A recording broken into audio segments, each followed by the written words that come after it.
हो गुड राम्रो साथीहरू हेर्न सक्नुहुनेछ हाम्रो बाउले किचन भत्काएको अवस्था मेरो बाबाले किनभने किचन अब नयाँ बनाउने रे मेरो बाबा बस इन्जिनियर हुन नपाएको हो नत्र मेरो बाउले पुरै काठमाडौँ सहरै बदलिदिन्थे के गर्नु अब उहिले पढ्न पाएन राम्रोसँग केही छैन मेरो बाउ यो घर भए पनि बनाइदिनु भोलि पर्सि छोरीको घर पनि बनाउनु पर्छ ल बाउ सुन्नुभयो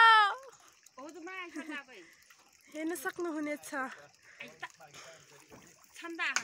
अनि यहाँ हुनुहुन्छ दर्शक उहाँ हो दर्शक हेर्दै हुनुहुन्छ उहाँ चाहिँ दर्शक हो उहाँ चाहिँ मिस्त्री अनि म चाहिँ क्यामेराम्यान अस्मिता थामा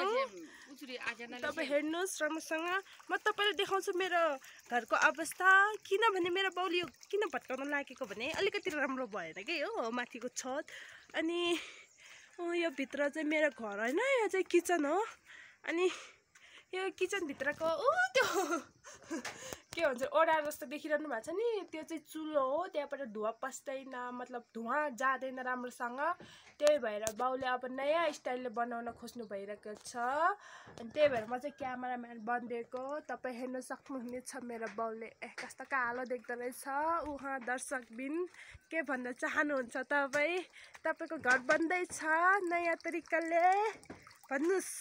उहाँ चाहिँ यो घरको मेन अब ओनर भनौँ मालिक भनौँ घरको के भनौँ खै बाबा घरको के भन्ने होला खै मलाई थाहा छैन राचा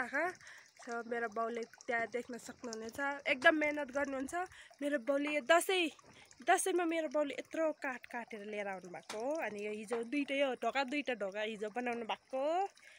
हेर्नुहोस् दर्शकभित्र राम्रोसँग हेर्नुहोस् यो हो मेरो घर this is my house little beautiful house कस्तो अँध्यारो देखेको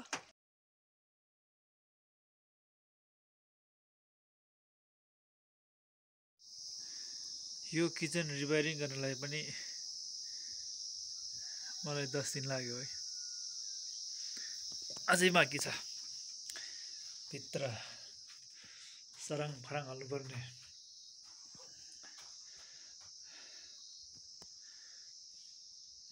मेरो चुला कस्तो किसिमको अगाडिको हाँसी अगाडिको चुला कस्तो प्रश्नवाचक जस्तो देखिन्छ है मेरो चुला त के होइन यसो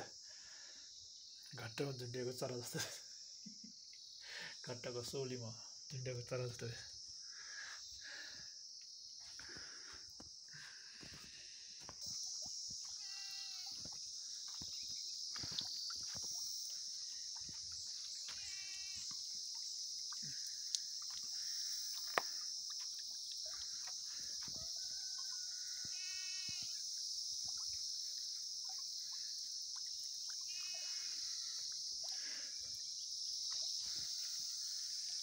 धानहरू सर्लक्क पाकिसक्यो पायलपुर भएर